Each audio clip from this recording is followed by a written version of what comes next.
ایک عورت اللہ مسجد نبوی میں جھاڑو دیا کرتی تھی.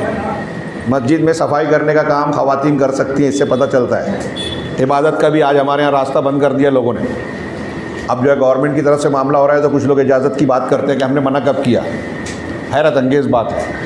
تو اللہ تبارک و تعالیٰ نے، اللہ کے رسول صلی اللہ علیہ وسلم کو پتہ چلا رات میں انتقال ہوا، صحابہ کرام نے کہا رسول اللہ صلی اللہ علیہ وسلم آرام فرما رہے ہیں، خلل نہ ہو، ہاں آپ کو ڈسٹرب نہ ہو، اس لیے انہوں نے دفن کر دیا.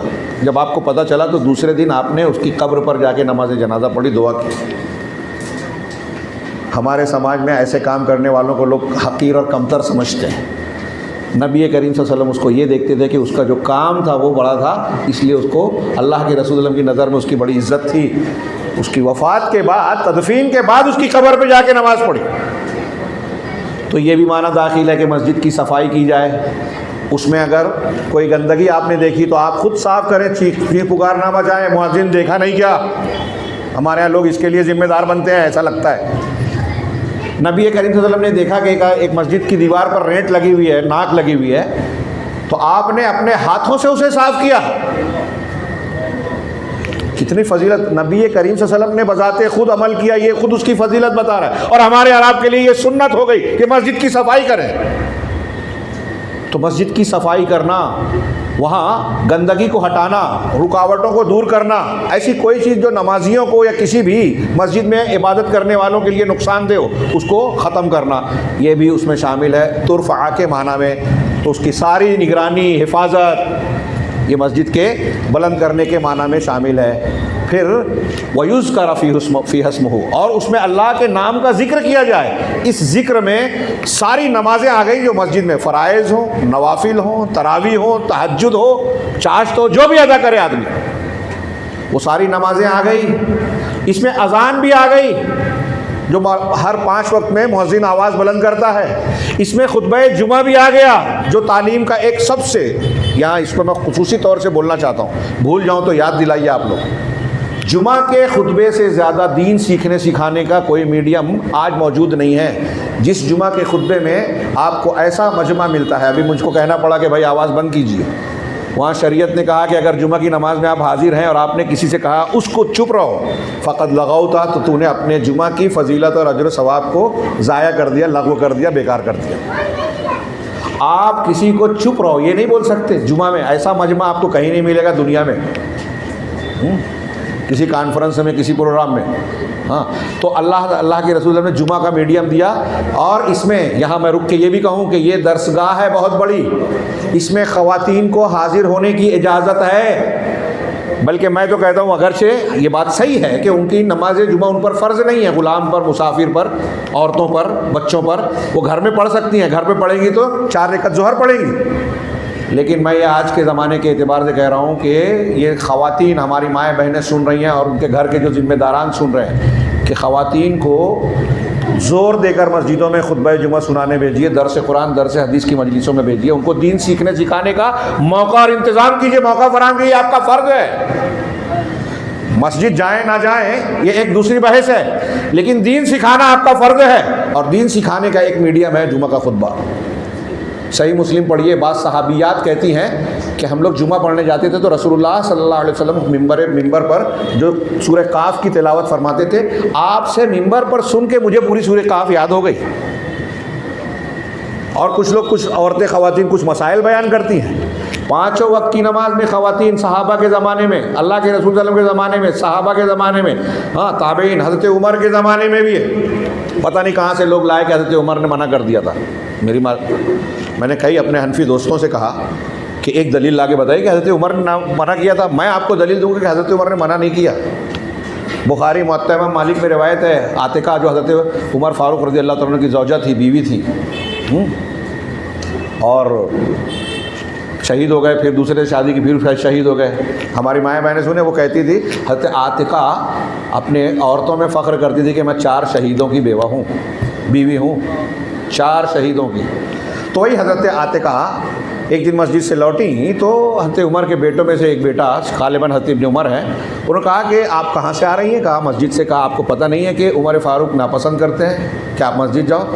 تو کہا اگر ناپسند کرتے تو منع کیوں نہیں کرتے؟ کہا وہ منع نہیں کر سکتے۔ کہا کیوں نہیں منع کر سکتے؟ کہا اس لیے کہ اللہ کے رسول صلی اللہ علیہ وسلم نے فرمایا ہے کہ اللہ کی بندیوں کو اللہ کے گھروں سے یا مسجدوں سے، دونوں ہے روایت میں، امام بخاری نے 7-8 سند سے نقل کی حدیث، اور دوسری حدیث کی کتابوں میں بھی ہے، اللہ کی بندیوں کو روکو نہیں۔ گھر میں نماز پڑھنا افضل ہے عورت کا، صحیح بات ہے، لیکن اگر کوئی عورت بولے کہ میں مسجد جانا چاہتی ہوں تو شوہر کو یہ پاور شریعت نے دیا ہی نہیں ہے کہ روک دے۔ سنا آپ نے؟ دہرائیں گے؟ شوہر کو یہ اختیار نہیں ہے۔ عمر فاروق کو جرأت نہیں تھی کہ روک دے میں۔ حضرت عائشہ کا قول پیش کرتے ہیں کہ اگر آج اللہ کے رسول زندہ ہوتے تو جیسے بنی اسرائیل کی عورتوں کو مسجد جانے سے روکا تھا روک دیتے۔ بخاری میں ہے، صحیح بات ہے کہ یہ روایت ہے، لیکن حضرت عائشہ نے روکا کیا؟ حضرت عائشہ خود مسجد جانے سے رکی کیا؟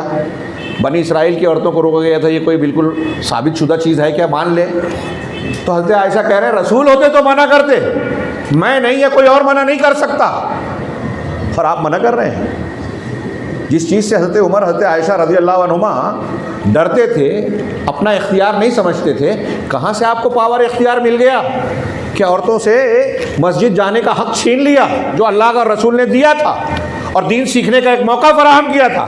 دین نہ سیکھ کر وہ عقیدے سے، دین سے، مسجد سے جب دور ہوئی تو دیکھیے کہ بدعقیدگی اور جہالت و گمراہی ان کے یہاں زیادہ ہے۔ پتہ یہ چلا، آپ نوٹ کیجئے میں جو جملہ کہہ رہا ہوں کہ عورتوں اور مردوں میں بھی آپ موازنہ کیجئے کہ جس کا تعلق مسجد سے جتنا زیادہ ہے وہ اتنا دیندار ہے، جتنا مسجد سے دور ہے، علماء سے دور ہے، وہ اتنا بے دین ہے۔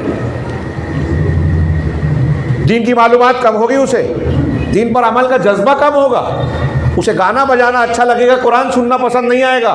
جو مسجد آئے گا قرآن میں تلاوت امام صاحب کی سنے گا، اس کو اچھا لگے گا، بار بار سنے گا، قرآن یاد ہوگا، حفظ ہوگا، قرآن پڑھنے کا طریقہ آئے گا، نماز کا طریقہ آئے گا، ان کے دروس، ان کی ہدایات سن کر اس کو دین کی معلومات ہوگی، وہ دوسرے کے مقابلے میں زیادہ دین جانے گا۔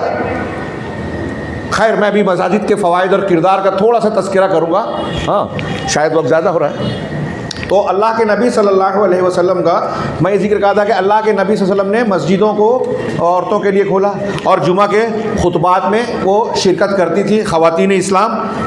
لہٰذا وہ مسجد کے آباد کرنے کے معنی میں یہ ساری چیزیں وَيُذْكَرَ فِيهَا اسْمُهُ۔ عبدالرحمن شیخ عبدالرحمن بن ناصر سعدی کہتے ہیں کہ اس میں نمازیں پڑھنا، اذان دینا، خطبہ پڑھنا، قرآن کی تلاوت کرنا، ذکر و اذکار کرنا، نماز کے بعد کی دعائیں پڑھنا بھی آگے آ رہا ہے۔ یسبحون لہ فیہا بالغدو والآصال، کہ اس میں جو لوگ ہیں وہ صبح اور شام کے وقتوں میں اللہ کی تسبیح بیان کرتے ہیں۔ تسبیح کے معنی میں نماز بھی آ گئی، سبحان اللہ الحمدللہ کہنا بھی آ گیا، اللہ کے دوسرے ذکر و اذکار بھی آ گئے، اور نماز کے بعد کے فرض نماز کے بعد کے جو اذکار ہیں، استغفر اللہ، آیت الکرسی، اللہم لا مانع لما اعطیت، اور یہ دوسرے جو اذکار ہیں، یہ اذکار بھی اس میں آ گئے۔ آپ ان چیزوں کو معمولی نہ سمجھیں، اگر ان کے معنویت کو، ان کے معنی اور مفہوم کو سمجھ کر کوئی بندہ پڑھنے لگے، غور سے سنیے یہ بات، یہ جملہ، تو وہ انتہائی پختہ پکا مسلمان مومن ہوگا، اور اس کی پوری زندگی سنورے گی، پوری زندگی، گھر کی زندگی، بازار کی زندگی، اپنی ڈیوٹی اور کام کی زندگی، بال بچوں کے معاملات، سب معاملات ٹھیک ہو گیا، آزمائشیں آئے گی ضرور۔ یہ ایسے ہی نہیں کہا اللہ نے ان الصلاۃ تنہی عن الفحشاء والمنکر، نماز فحشا، بے حیائیوں سے اور منکرات سے روکتی ہے۔ جب آپ نماز کو نماز کے آداب کے ساتھ پڑھیں گے، اس کی محافظت اور دوام کا کو اختیار کریں گے، پابندی کریں گے، اقامت صلاۃ، تو اس میں یہ ساری چیزیں شامل ہوگی، مسجد کی حاضری، اور مسجد کی حاضری پابندی سے اگر آپ کرتے ہیں نا، اس میں بے پناہ فوائد ہے، روحانیت ہے۔ میں نے جو کہا کہ یہ روحانی پاور ہاؤس ہے ایک مسلمان سماج کے لیے۔ اسی لیے میں نے کہا تھا کہ جو مسجد میں نہ ہو، جہاں مسجد نہ ہو، رہنے کا حق نہیں ہے۔ بعض روایتوں میں ہے کہ اگر صحابہ کرام کا گروہ کسی بستی پر حملہ کے لیے جاتا تھا جن سے حالت جنگ والی کیفیت ہوتی تھی، تو وہاں رک کے فجر کے وقت انتظار کرتے تھے، فجر کی اذان کی آواز آئی تو سمجھتے تھے مسلمان نے حملہ نہیں کرنا۔ یہ علامت ہے مسلمانوں کے وجود ہونے کی، کہ آپ کے درمیان سے اذان کی آواز بلند ہو رہی ہے کہ نہیں ہو رہی ہے؟ نہیں ہوئی، اس کا مطلب یہ کہ یہاں کوئی مسلمان ہے ہی نہیں۔ آپ کے وجود، آپ کی پہچان اور شناخت کی علامت ہے مسجد کا وجود، تو اللہ کے نام کا اس میں ذکر کیا جائے، اس میں ساری عبادات آ گئی۔ اعتکاف ایسی عبادت ہے، اس کو یوں کہیے آج کی زبان میں سمجھانے کے لیے کہوں کہ ہمارے ہاں جیسے وہ ہندوؤں میں جو ہے نا سنیاس ہے، عیسائیوں میں رہبانیت ہے، جین مذہب میں تیاگ ہے، بدھ مذہب میں سب کچھ چھوڑ دینا ہے، اسلام میں یہ جائز نہیں ہے۔ ہمارے صوفیوں نے فلاسفہ سے اور ان دوسرے مذاہب سے یہ لیے کہ خانقاہیت اختیار کی جائے، ہاں کچھ کمایا نہ جائے، عبادت کرے، اللہ اللہ کریں اور بدعتی عبادات کریں، ذکر کریں، کشف و منامات کو بنیاد بنائیں، ہاں اور کچھ کمانا ومانا نہیں ہے، لگاؤ دم مٹے غم، کمائے دنیا کھائیں ہم، اس طرح کے نعرے لگاتے ہیں۔ یہ عزت نہیں ہے، ذلت کی بات ہے۔ ہاں اللہ کے نبی صلی اللہ علیہ وسلم کی تعلیمات کے بالکل خلاف بات ہے۔ میں یہ کہہ رہا تھا کہ اعتکاف اس امت کے لیے میں کہتا ہوں جائز رہبانیت ہے۔ ابھی میں جو جملہ بول رہا ہوں اس پہ بہت سے لوگ اعتراض شروع کر دیں گے، سوشل میڈیا کا دور ہے، ہر کوئی قابل بننے لگتا ہے۔ ہاں میں رہبانیت سمجھانے کے لیے بول رہا ہوں، رہبانیت نہیں ہے یہ، کیونکہ اعتکاف کی حالت میں آدمی دنیا داری، گھر بار، بیوی سے دور ہو جاتا ہے، بیوی سے تعلق قائم نہیں کر سکتا، کئی چیزیں جو اب اس کے لیے عام حالات میں حلال ہیں اب وہ روک لیتا ہے اپنے آپ کو، جیسے روزے کی حالت میں، جیسے احرام کی حالت میں۔ ایسے یہاں 10 دن کے لیے جو اللہ کے رسول کا عام طریقہ تھا، 20 دن بھی آپ نے آخری سال کیا، مسجد میں قیام کرتا ہے عبادت کی نیت سے، اعتکاف رکنا۔ حضرت ابراہیم علیہ السلام نے اپنی قوم کے لوگوں سے سوال کیا تھا جو بتوں کے پاس رکتے تھے، مجاوری کرتے تھے، ما هذه التماثيل التي انتم لها عاکفون، یہ بت یہ کیا ہیں جن کے پاس جس کے پاس تم لوگ اعتکاف کرتے ہو؟ تو یہ اعتکاف عبادت ہے، یہ عبادت بھی صرف مسجد، جامع مسجد میں ہوگی جہاں جمعہ وغیرہ ہوتا ہے۔ تھوڑا سا اختلاف ہے اس میں، ابھی ایک قول آ گیا کہ صرف مسجد حرام میں، مسجد نبوی میں ہوگی اور 3 مسجدوں میں ہوگی، ایسا نہیں ہے، ہر اس مسجد میں حضرت عائشہ وغیرہ کے قول سے ثابت ہے۔ تو جہاں جمعہ ہوتی ہے، جماعت ہوتی ہے، تو یہاں اعتکاف بھی کیا جائے گا۔ مسجد اعتکاف کے لیے جگہ ہے۔ فی بیوت اذن اللہ ان ترفع ویذکر فیہا اسمہ، یہاں رک کر میں مسجد کے اور بھی کردار اور پیغام کا تھوڑا سا ذکر کرنا چاہتا ہوں۔ یعنی یہ سمجھ لیجئے کہ اس کے لیے مجھے کم سے کم 1 گھنٹہ چاہیے، لیکن میں 3-4 منٹ میں صرف اشارے کر رہا ہوں کہ مسجد جو ہے مسلمانوں کے لیے سب سے عظیم درسگاہ ہے۔ ابھی میں نے خطبہ جمعہ کا ذکر کیا، وہ سامنے رکھیے، خطبہ جمعہ میں خطیب تیاری کر کے، اور ماشاءاللہ ہمارے علماء اس کا لحاظ کرتے ہیں، حالات حاضرہ، موقع محل کا لحاظ کرتے ہوئے عوام کو جن احکام و مسائل کی دین کی رہنمائی کی ضرورت ہوتی ہے بتاتا ہے اور بتانا چاہیے۔ یہ ایک میڈیم ہوا تعلیم کا، دین سکھانے کا۔ پھر دروس قرآن، دروس حدیث ایک یہ ہوتا ہے۔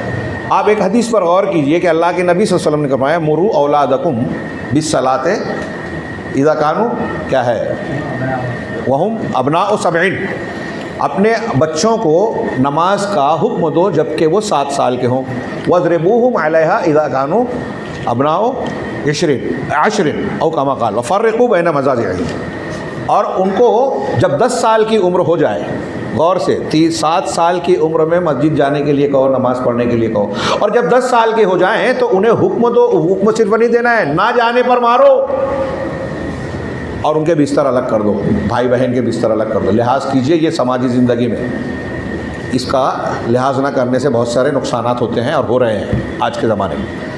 تو اب یہاں غور کیجئے کہ 7 سال کا بچہ مکلف نہیں ہوتا، نابالغ ہے۔ ہم اکثر احکامات میں پڑھتے ہیں کہ کس پر فرض ہے، تو کہتے ہیں عاقل، بالغ اور ایسا ہو، آزاد ہو۔ تو بالغ پر فرض ہوتی ہے، شریعت کا مکلف ہوتا ہے عام طور پر، لیکن یہاں نماز کی تعلیم کے لیے بلوغت سے پہلے لے جانے کا حکم ہے۔ اور 10 سال، یہاں 10 سال کا، 10 سال میں بچے عموماً بالغ نہیں ہوتے، الا ماشاءاللہ گرم علاقوں میں ہو سکتے ہیں، لیکن عموماً نہیں ہوتے سرد علاقوں میں یا ہمارے یہاں۔ تو 10 سال کی عمر میں نہ جانے پر مارو جبکہ نماز ابھی اس پر فرض نہیں ہے۔ کیوں؟ یہ تربیت کا ایک حصہ ہے، تعلیم کا ایک حصہ ہے کہ جب آپ بچے کو اس سال سے مسجد لے جائیں گے تو ایک تعوید اور تمرین ہوگی، مشق ہوگی، اس کی عادت پڑے گی۔ کیونکہ اچانک اگر آپ کہیں گے کہ 5 وقت بغیر بلا ناغہ آپ کو پابندی کرنی ہے، تو بغیر پہلے سے مشق کیے ہوئے اگر کوئی آدمی کرنا چاہے تو بہت مشکل پیش آتی ہے، الا ماشاء اللہ۔ صحابہ کرام کی مثال ہے ہمارے سامنے۔ تو ایک چیز تو یہ کہ عادت ڈالی جائے، دوسرا یہ کہ اس عمر سے جب وہ مسجد جانے لگتا ہے تو مسجد جانے سے آنے سے بہت سی چیزوں کو دیکھ دیکھ کے سیکھ لیتا ہے، امام کی قرأت سن کر قرآن کا بہت اچھا خاصا حصہ یاد کر لیتا ہے۔ اگر ہمارے یہاں جیسے آج مسجدوں میں وضو خانے کا اور دوسری چیزوں کا اہتمام ہوتا ہے، وہ دیکھے گا تو وہاں وضو کرنے والوں کو دیکھ کر وضو کا طریقہ سیکھ سکتا ہے۔ مسجد میں کوئی الٹی سیدھی حرکت کرتا ہے، لوگ سکھاتے ہیں، وہ آداب سکھاتا ہے، جمعہ کے خطبے سنتا ہے اور درس سنتا ہے، نمازوں میں کوئی غلط سلط کام ہو جائے تو امام یا کوئی عالم جو ہے اصلاح کرتا ہے، وہ سمجھ میں آتا ہے۔ ایسے کئی امور مسجد میں دیکھ کر اس کی تعلیم کا گویا سلسلہ جاری ہو جاتا ہے اسی عمر سے، تعلیم کا۔ اور تیسری چیز تعلیم والی معاملے میں آپ غور کیجئے کہ نبی کریم صلی اللہ علیہ وسلم کے عہد مبارک میں صفہ کے صحابہ، حضرت ابو ہریرہ جس میں ایک ممتاز طالب علم تھے، جو صحابہ کرام اللہ کے رسول صلی اللہ علیہ وسلم سے دین سیکھنے پڑھنے آتے تھے، حدیثیں سیکھنے آتے تھے، ان کو صفہ میں پڑھاتے تھے۔ یہ صفہ کہاں تھا؟ صفہ کا چبوترا ایک بنا ہوا تھا۔ آج آپ جائیے مسجد نبوی میں، اللہ کے نبی صلی اللہ علیہ وسلم روزے سے جڑا ہے، وہ وہاں اصل میں وہاں نہیں تھا، تھوڑا سا سامنے کے حصے میں تھا۔ نبی صلی اللہ علیہ وسلم کے ممبر کے باہر صحن کے حصے میں ایک چبوترا تھا، وہ پڑھنے والے بچے آتے تھے، وہیں قیام کرتے تھے اور اللہ کے رسول صلی اللہ علیہ وسلم کی درسگاہ میں بیٹھ کر تعلیم حاصل کرتے تھے، مسجد میں سیکھتے تھے۔ تعلیم کا ایک مرکز ہے، اور یہاں رک کے میں بتاؤں کہ اسی بنیاد پر مسجد، مدرسہ یا مکتب ساتھ ساتھ، ہمارے الفرقان یہ جو اسٹڈی ہے مسجد سے جڑا ہوا ہونا بھی چاہیے، جوڑنا چاہیے بچوں کو۔ تعلیم تربیت دونوں ساتھ ساتھ چلتی ہے اس میں، اس کو آپ ہلکا نہ سمجھیں۔ ہاں، اور یہاں رک کے ایک اور بات کہنا چاہوں گا کہ انہی دو مراکز سے آج عالم اسلام کے، عالم کفر کے لوگوں کو، دشمنان اسلام کو بہت بہت بہت تکلیف ہے۔ ہندوستان میں دیکھیے مدارس پر سوال اٹھتے رہتے ہیں، کہیں بلڈوزر چل رہے ہیں، کہیں لائسنس کی رجسٹریشن کی بات کر کے بند کرنے کی بات کی جاتی ہے، پہلے مدرسہ بورڈ بنا کے ایڈ دیتے ہیں، بعد میں اس کو روکنے کی بات کرتے ہیں۔ یو پی میں اور شمالی ریاستوں میں کئی جگہ، وہ آپ کیا مجھے نہیں پتہ کیا حال ہے۔ عالمی سطح پہ امریکہ، یورپ مدارس پہ اور مساجد پہ سب سے زیادہ نظر ہے۔ امریکہ کو کیا انٹریسٹ ہے، کیا مسلمانوں سے ہمدردی ہے کہ پاکستان میں مدرسوں کے نصاب تعلیم کی اصلاح کی بات کرتا ہے اور کہتا ہے کہ تیونس کی کالجز میں جو ہمارے نگرانی میں جو نصاب مقرر کیا گیا ہے مسلمانوں نے، وہی اختیار کیا جائے، اور وہاں کے نصاب تعلیم کو آپ دیکھیں گے تو آپ کہنے پہ مجبور ہوں گے کہ کسی مسلمان ادارے کا وہ نصاب تعلیم ہو ہی نہیں سکتا، کفر اور الحاد پر مبنی ہے۔ بہرا لوگوں کو وہاں ذمہ دار بنا کے ایسی چیزوں کو نصاب میں داخل کیا ہے جو ایک مسلمان بچے کو غیر مسلم بنا دے۔ میں کوئی مبالغہ نہیں کر رہا ہوں، ایڈ دے رہے ہیں وہ لوگ کہ ہم جو کہہ رہے ہیں ویسے آپ نصاب تعلیم کو شامل کیجئے۔ آج مدارس کا بہت برا حال ہے۔ یہ مساجد اور مدارس ہمارے دینی تشخص کے آخری قلعے ہیں، اور دشمنان دین کی اس پر بھی نکاح ہے۔ اور آپ ایک نوٹ کیجئے بات، فلسطین ہو، ہندوستان کے فسادات ہوں، ہندوستان میں فرقہ پرست طاقتیں ہوں، یا دوسرے ملکوں میں جو لوگ ہوں، امریکہ، یورپ میں جہاں مسلمان ملکوں پر بستیوں پر حملے کرتے ہیں، وہ انہی دو تین چیزوں پر سب سے زیادہ نشانہ سادھتے ہیں۔ مسجدوں کو منہدم کرنے کا سلسلہ بہت بڑھ چکا ہے۔ نبی کریم صلی اللہ علیہ وسلم کی شخصیت پر اعتراض، مسجدوں کا اور مدرسوں کا کو نشانہ بنایا جاتا ہے۔ مسجد، مدرسہ، اور اگر مسلمانوں کی کوئی خاص تعلیم گاہ لائبریری ہے اس کو نشانہ بنایا جاتا ہے۔ عراق کے حملے کے بعد ایک بہت بڑی تعداد میں مسلمانوں میں جو اعلیٰ اسکالرز تھے، سائنٹسٹ، پڑھے لکھے علماء، بڑے بڑے لوگ غائب کر دیے گئے۔ بہت سے لوگ عراق سے بھاگ کر جان بچانے پر مجبور ہوئے۔ امریکہ، یورپی طاقتیں، اسرائیل اور ان کے ساتھ روافظ جو ایران کا نام ہے۔ کسی کو، بہت لوگوں کو اعتراض ہوگا، جو سنیں گے وہ لوگ اعتراض ہوگا، لیکن یہ حقیقت ہے، زمینی حقیقت ہے، کوئی مانے کہ نہ مانے۔ شامل ہو کے سنی مسلمان، ایران میں روز قتل ہوتے ہیں مسلم سنی علماء، روز۔ احواز ایک ایسا علاقہ ہے جہاں سنی عرب رہتے ہیں، کروڑ سے زیادہ تعداد ہے مسلمانوں کی، یہ تو کئی سال پہلے کی بات بتا رہا ہوں۔ پورے علاقے میں اتنی سختی کی ہے روافظ نے ایران کے، وہاں کے مسلمانوں کو ابو بکر، عمر، عائشہ، حفصہ اپنے بیٹے بیٹیوں کا نام رکھنے کی اجازت نہیں ہے۔ کوئی مخالفت کرتا ہے غائب ہو جاتا ہے، یہ خبر نہیں آتی۔ ہاں، سعودی عرب میں محمد بن سلمان اگر کسی غلط جگہ میں جھانک کر دیکھ لے تو اسلام خطرے میں آ جاتا ہے، سوشل میڈیا پر بھی اور میڈیا پر بھی۔ میں ان کے غلط کو صحیح نہیں کہہ رہا ہوں، لیکن یہاں شرک ہوتا ہے، بت پرستی ہوتی ہے، مسلمان سنیوں کو قتل کیا جاتا ہے، خبر میں بھی نہیں آتا۔ تو میں عرض کر رہا تھا کہ ان چیزوں میں سب سے زیادہ بنیادی طور سے جس کو، اور ایران میں سنی مساجد بنانے کی اجازت نہیں ہے، کبھی کہیں بناتے ہیں تو ایرانی حکومت جو ہے مختلف بہانوں سے اس کو ڈھا دیتی ہے، ایسے بیسیوں واقعات ہیں صحیح خبروں میں، آپ ان کے موافقین کو جو ان کے دم چھلے ہیں ان کو بیان کریں، کہیں گے پروپیگنڈا ہے، جو وہاں رہتے ہیں جنہوں نے دیکھا ہے تصویریں بھیجی ہیں وہ کہ بیان کرتے ہیں۔ خیر، تو مساجد مدارس کے تعلیم گاہ ہیں، تربیت گاہیں ہیں، اور اس پر دشمنان دین کی سب سے زیادہ نگاہیں ہیں، ان کو ختم کرنا چاہتے ہیں۔ اس کے پیغام کو ہم اور آپ سمجھنے کو تیار نہیں ہیں کہ مساجد اور مدارس کی کتنی اہمیت ہے۔ یہ زندہ ہیں تو علماء ہیں، علماء اور یہ لوگ ہیں تو ہماری مسجدیں آباد ہیں، ہمارا دین زندہ ہے، ورنہ ہماری بچیاں جس طرح ابھی مرتد ہو رہی ہیں، ہمارے بچے بھی ہوں گے، سلمان رشدی، تسلیمہ نسرین، ہر جگہ پیدا ہونا شروع ہو جائیں گے، اور ہو رہے ہیں۔ آج یہ جو ہم رونا روتے ہیں، بے غیرتی ہم دیکھ رہے ہیں، اس کی بڑی وجہ مسجد کا پیغام اور کردار ہم نے چھوڑ دیا ہے۔ میں نے کہا تھا 2-3 منٹ میں کہوں گا ایک دو جملہ اور، کہ مسجد جو ہے اس کا کردار دیکھنا ہے آپ کو۔ دیکھیے کہ مسجد کا کردار یہ ہے کہ وفود آتے تھے اللہ کے رسول کے زمانے میں، وفد نجران غیر مسلم آتے تھے، غیر مسلم ثمامہ بن اسال گرفتار ہوئے، صحیح بخاری کی لمبی واقعہ ہے، بڑا پیارا، پڑھیے اس کو، میں پورا نہیں بیان کروں گا۔ یمامہ کے سرداروں میں سے تھے، صحابہ گرفتار کر کے لے آئے، وہ عمرہ کرنے جا رہے تھے، اللہ کے رسول نے مسجد نبوی میں باندھا۔ مسجد کی حفاظت کرنے کا یہ جو میں بھی تفسیر پڑھ رہا ہوں، عبدالرحمن بن ناصر السعدی نے اس میں کہا ہے کہ مسجد کو مجنوں اور پاکی گندے لوگوں سے، بچوں سے جو مسجد کے تقدس کو پامال کریں اسے بچایا جائے، جو گندگی پھیلائے ان سے بچایا جائے، اس میں ہے کافر سے بھی بچایا جائے، لیکن ضرورت اور مصلحت کی بنیاد پر کافر کو مسجد میں بلایا جا سکتا ہے۔ نجران کے نصارہ آئے تھے، اللہ کے رسول اپنے ثمامہ بن اسال رضی اللہ تعالیٰ عنہ کو مسجد کے ایک ستون سے بدوا دیا، اور آگے پوچھا ان سے پہلے دن کیا خیال ہے، تو کہا اگر آپ احسان کرو گے، پہلے کہا کہ اگر قتل کرو گے تو ذات دم، خون والے انسان سے، مطلب میرے قتل کے بعد میرا حق لوگ مطالبہ کریں گے، ایسے آدمی کو قتل کرو گے، اور اگر احسان کرو گے تو شکر کرنے والے پر احسان کرو گے، میں آپ کا شکر ادا کروں گا، احسان مانوں گا۔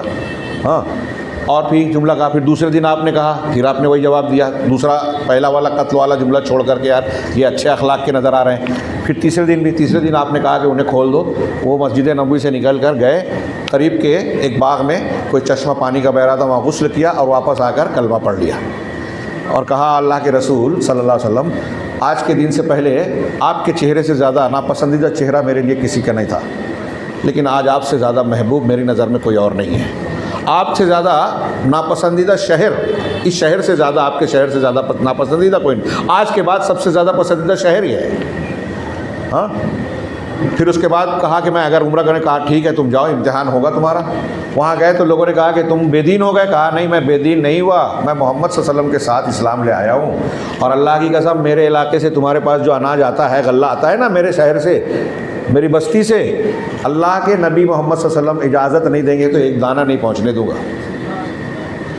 یہ سما میں بتا رہا ہوں کہ مسجد میں انہیں باندھا گیا، وفود آتے تھے، مسجد کائے کا مرکز بنا، مسلمانوں کے مختلف کاموں کا مرکز بنتا رہا۔ یعنی ثمامہ بن اسال کے واقعے سے پتہ چلا کہ مسجد دعوت و تبلیغ کا بھی ایک ذریعہ ہے۔ 3 دن باندھ کے رکھا، کھولنے پر اسلام لیا، کیوں ایسے ہی ہو گیا؟ 3 دن انہوں نے نمازیں دیکھی، 3 دن انہوں نے اللہ کے رسول صلی اللہ علیہ وسلم اور صحابہ کرام کا کردار اور اخلاق دیکھا، قیدی کے ساتھ حسن سلوک دیکھا۔ مسجد یہ چیزیں سکھاتی ہے، یعنی مسجد میں اگر مسجد کا کردار، آج کل ہمارے یہاں کچھ لوگ ایک پروگرام کر رہے ہیں، کیا مسجد دکھائے، مسجد میں وزٹ مسجد کا کراتے ہیں۔ ہاں، ابھی میں بنگلور گیا تھا تو بعض نوجوان نے پوچھا کیا خیال ہے، کہا دعوت دینے کے جو جائز اسلوب ہے کوئی بھی اختیار کر سکتے ہیں، لیکن ہمارا اعتراض اس پہ نہیں ہے، ہمارا اعتراض اس پہ ہے کہ آپ دعوت دیتے ہیں، دنیا کی باتیں کرتے ہیں، جو اللہ کے رسول نے دعوت دی صلی اللہ علیہ وسلم، سب سے پہلے آپ اس کو اہمیت دیتے ہی نہیں، توحید کو۔ تو وہ کہتا ہے کہ بھائی آپ کے یہاں یہ اچھائی ہے تو ہمارے یہاں یہ اچھائی ہے، وہ آپ کو اپنے دین کی دعوت دیتا ہے، اور آپ کہتے ہیں واہ واہ، یہ کیا بات ہوئی؟ آپ داعی بھی ہیں، مدعو بھی بن جاتے ہیں اس کے۔ تو دعوت علی منہاج رسول ہونی چاہیے۔ دیکھیے یہاں اسلام قبول کیا، اس طریقے سے آپ دیکھیں گے تو مسجد مسلمانوں کے لیے سینٹر ہے. آپ لوگوں میں جو لوگ جانکار ہیں سماجی اعتبار سے، قانونی اعتبار سے، ان کو معلوم ہوگا کہ ہندوستان میں جو ہمارا سسٹم ہے مختلف ریاستوں میں پولیس کا، وہاں پولیس اسٹیشن کے ایریے بندے ہوتے ہیں. پولیس اسٹیشن کے ایریے بندے ہوتے ہیں. جیسے مثال کے طور پہ اس محلے کا ایک اسٹیشن ہے، تو اس پورے علاقے میں وہ ان کے یہاں نقشہ اور حد بندی ہوتی ہے کہ فلاں گلی تک اور فلاں محلے تو فلاں جگہ تک یہ ہماری حد میں ہے. یہاں ہونے والا کوئی بھی واقعہ، کوئی بھی کیس ہمارے پولیس اسٹیشن میں سالو ہوگا، اس کی کمپلین FIR درج ہوگی اور کارروائی ہوگی.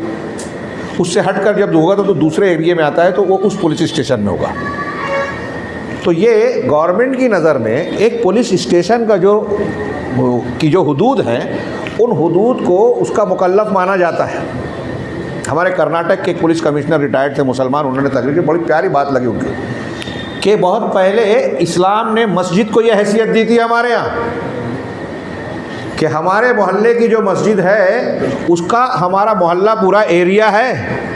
اس ایریے میں جو لوگ نماز پڑھتے ہیں، جو لوگ رہتے ہیں، ان کو نماز پڑھنے آنا چاہیے. نہیں آتا ہے تو آپ جائیں، پوچھیں کیوں نہیں آ رہے ہو.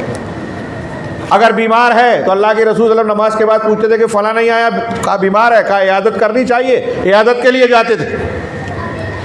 نماز مسجد سماجی ربط و ضبط کی جگہ ہے. اتحاد و اتفاق کا جتنا بہترین نمونہ نماز میں ملتا ہے کسی اور میں یہ اتنا ایسا ہی نہیں ہے.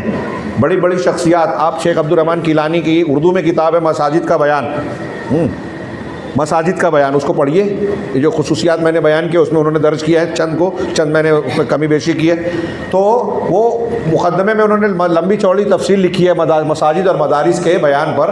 تو اس میں انہوں نے 10 واقعات ذکر کیے ہیں، بڑے بڑے نام لیا ہے کہ فلاں آدمی جو ہے محمد اسد جو تھے، ایک بہت بڑے یورپ کے آدمی تھے، انہوں نے مسجد میں مسلمانوں کو جماعت سے نماز پڑھتے ہوئے دیکھا، بہت متاثر ہوئے. انہیں بہت بھلا محسوس ہوا، سکون لگتا کہ یہ لوگ اتنے اچھے طریقے سے پڑھ رہے ہیں اور سب ایک ہو گئے ہیں. ہاں، چنانچہ انہوں نے اسٹڈی کی، مسلمان ہو گئے. اٹلی کی ایک فلم اداکارہ کا ذکر کیا، اس میں واقعہ بیان کیا ہے، میں نام بھول گیا. ہاں، اس نے بھی مصر میں شوٹنگ کے لیے گئی، وہاں ایک چھوٹی سی مسجد دیکھی کہ لوگ جا رہے ہیں، جا کے جھانکا تو دیکھا لوگ نماز پڑھ رہے ہیں. انہیں بہت بھلا لگا، اس نے اپنے تاثرات کا ذکر کیا. مصر سے چلے جانے کے بعد، اٹلی چلے جانے کے بعد اسے وہی یاد آتا رہا، وہ پھر آئی، زیارت کی اور پھر مسجد سے متعلق معلومات لی اور کہا کہ مجھے بھی ان لوگوں میں شامل ہونا ہے. مسلمان ہو گئی. مسجد میں جو طریقے عبادت ہے، مسجد کے آداب ہے، مسجد کا وقار ہے. ابھی میں نے ثمامہ بن اسال رضی اللہ عنہ کا واقعہ ذکر کیا، اور یہ جو اشارہ کر رہا ہوں نئے واقعات کی طرف، یعنی کیلانی صاحب کے ایسے واقعات کی ایک لمبی فہرست ہے. اگر مسجد میں صحیح طریقے سے ہم مسجد کے پیغام کو زندہ کر دیویں، ہم نے آج رسم بنا لیا کہ عمارت کھڑی کر دی، بنا دیا کچھ اچھے نقش و نگار، اور اس کے بعد سمجھ لیا کہ یہ تو ہم نے گھر بنایا، میرا گھر جنت میں بن گیا ہے، میں نماز پڑھوں کہ نہ پڑھوں، نماز مسجد کے حق کا ادا کروں نہ کروں. ہماری مسجدوں میں جو ذمہ دار بنتے ہیں انہیں بھی نہیں پتہ کہ مسجد میں کیا کرنا چاہیے. تو میں کہہ رہا تھا پولیس اسٹیشن جیسے ہوتا ہے نا ایک ایریا کا، ایک مسجد کو اپنا ایریا سنبھالنا چاہیے. امام مسجد، آپ ٹرسٹیان مسجد ایسے امام کو، ایسے خطیب کو چن کر رکھیں جو اس علاقے کے لوگوں کی روحانی تربیت کریں، ضرورت کا دین سکھا سکیں اور ان سے عام رابطہ قائم کریں. جیسے اللہ کے نبی صلی اللہ علیہ وسلم کا طریقہ تھا، فلاں آدمی کیوں نہیں بیمار ہے، عیادت کے لیے چلے گئے. فلاں صحابہ کو دیکھا کہ یہ پھٹے حال ہے، مسجد میں کچھ صحابہ آئے، کپڑے پھٹے ہیں، غریب ہیں، آپ کو دیکھ کر بہت برا لگا، آپ نے سب کو بلوایا اور اس کے بعد تقریر کی اللہ کے راستے میں انفاق کے لیے. ہاں، ایک صحابی گئے گھر سے، وہ بوجھا اٹھا کے لایا، ان کو دیکھ کر پھر بہت سارے 2-3 ڈھیر لگ گئے. صحیح مسلم کی حدیث ہے. اس کو دیکھ کر آپ خوش ہوئے اور کہا جس نے اسلام میں کوئی اچھا طریقہ اختیار کیا تو اس کو خود اس کے عمل کا بھی اجر ملے گا اور اس طریقے کے دیکھ کر دوسرے لوگ جو کر رہے ہیں اس کا بھی ثواب ملے گا، اور دونوں کے عمل میں کوئی کمی نہیں ہوگی. کہ نئی بدعت نئے طریقے کے سلسلے میں نہیں، پہلے سے جو دین میں موجود ہے ایک چیز ہے صدقہ خیرات، آپ وہ کر رہے ہیں، آپ کے طریقے کو دیکھ کر کوئی اور کر رہا ہے تو اس کا بھی اجر ثواب آپ کو ملے گا. تو میں یہ عرض کر رہا تھا کہ اللہ کے نبی صلی اللہ علیہ وسلم دیکھیے مسجد کو مسلمانوں کے باہمی تعلق، باہمی ہمدردی، ایک دوسرے کی مدد کا مرکز بھی بنا رہے ہیں. اور جیسا کہ میں نے اشارہ کیا کہ اتحاد و اتفاق کی انتہائی زبردست ہم کو تعلیم ملتی ہے مسجد سے. اور اللہ کے نبی صلی اللہ علیہ وسلم جماعت کھڑی ہونے سے پہلے کہتے قدم سے قدم ملا لو، درمیان میں خالی جگہ رکھو گے تو اللہ تعالیٰ دلوں میں اختلاف ڈالے گا. اب اتحاد و اتفاق کی جگہ پر آج ہمارے یہاں کچھ لوگ اختلاف، جیسے ابھی میں نے کہا کہ مسجد جو توحید کا درس دینے کا مرکز ہے اس کو بعض لوگوں نے بدعت و خرافات کی جگہ بنا دیا. اب کوئی لوگ اجتماعی ذکر کر رہے ہیں، کوئی اندھیرا کر کے جو ہے مدینے کی سیر کرتا ہے آنکھ بند کر کے مسجد میں، کوئی اور کچھ حلقے تیار کرتا ہے حقی لگانے کا، فلاں سلسلے سے ہم جڑے چشتی قادری نقشبندی تو انہوں نے یہ عبادت بتائی ہے تو مسجد میں یہ کرنا. یہ مسجد کے تقدس کو، مقصد کو پامال کرنا ہے، شریعت کا مذاق اڑانا ہے، قرآن حدیث کو کھلواڑ بنانا ہے، اللہ اور اس کے رسول کے سامنے مقابلے کے لیے کھڑے ہونا ہے کہ آپ دین کے مرکز کو دین کی مخالفت کا مقام بنا رہے ہیں. تو مساجد کے ان احکامات کو سمجھیں، عام آدمی بھی سمجھے، مسجدوں کے ٹرسٹی بھی سمجھیں. وہاں کے جو امام و خطیب ہیں وہ ایسے ہی نہیں ہیں روایتی نماز پڑھا دی ختم، بلکہ انہیں اپنی ذمہ داری سمجھنا چاہیے. اور ٹرسٹیوں کو، لوگوں کو چاہیے کہ اس ذمہ داری کو ادا کرنے کے لیے امام صاحب کو آپ دوسری فکر سے فارغ کریں. میں کوئی ایسی ویسی بات نہیں کہہ رہا ہوں، بہت اہم کہہ رہا ہوں. ان کی تنخواہ اتنی متعین کر دیجئے کہ ان کو سوچنا ہی نہ پڑے کہ مجھے دوسرا کام کرنا ہے. مجھے مسجد کے کام پر فوکس کرنا ہے، اور مسجد کا کام صرف 5 وقت کی نماز پڑھا دینا نہیں ہے، وہ تو ہے ہی اور سب سے اہم کام ہے. جمعہ کا خطبہ، عوام سے رابطہ، لوگوں کو دین بتانا. کوئی غلط نماز پڑھ رہا ہے، کوئی بچے کو دیکھ رہے ہیں کہ وہ شرارت کرتا ہے، غلط نیت باندھتا ہے، رفع الیدین ٹھیک سے نہیں کرتا، پیر ٹھیک سے نہیں رہتا، صف ٹھیک سے نہیں بناتا، ہم اس کو بتائیں کہ اس طرح کھڑا ہوا جاتا ہے، ایسے نیت بنائے. یہ تعلیم و تربیت کا مقام ہے، مرکز ہے. ہاں، اس طریقے سے آپ دیکھیں گے تو مسجد کا کردار ہمارے سماج میں سب سے زیادہ اہمیت کا حامل ہے. مسجد کی اہمیت و افادیت یہ ہے کہ اگر مسجدیں نہیں ہوں تو ہماری توحید اور ہمارا تشخص شاید محفوظ نہ رہے. اللہ رب العالمین سے دعا ہے کہ وہ ہمیں مسجد کی اہمیت و فضیلت سمجھنے کی توفیق عطا فرمائے، اور اس کا جو حق ہم پر عائد ہوتا ہے پروردگار ہماری طاقت اور قوت کے مطابق اس حق کی ادائیگی کی ہمیں توفیق دے، اور اس کی برکت سے دنیا میں اللہ رب العالمین ہمیں جو ہے عزت بخشے، سعادت عطا فرمائے، اور آخرت میں کامیابی سے نوازے. دنیا اور آخرت میں ہر قسم کے فتنے اور عذاب سے محفوظ رکھے. میں اپنی بات کو ختم کرنے سے پہلے ایک بار پھر سے اللہ رب العالمین کا شکر ادا کرتا ہوں، اور اللہ کے بعد آپ حضرات کا، یہاں کے ذمہ داران، اس پروگرام کے منتظمین اور معاونین، اور خاص طور سے الفرقان اسٹڈی سینٹر کے افراد سے کا شکریہ ادا کرتا ہوں، اور دعا کرتا ہوں کہ اللہ رب العالمین انہیں جزائے خیر دے، ان کی نیتوں اور نیک اعمال میں برکت عطا فرمائے اور اسے قبول فرمائے. وآخر دعوانا الحمدللہ رب العالمین وصلی اللہ علیہ نبینا محمد.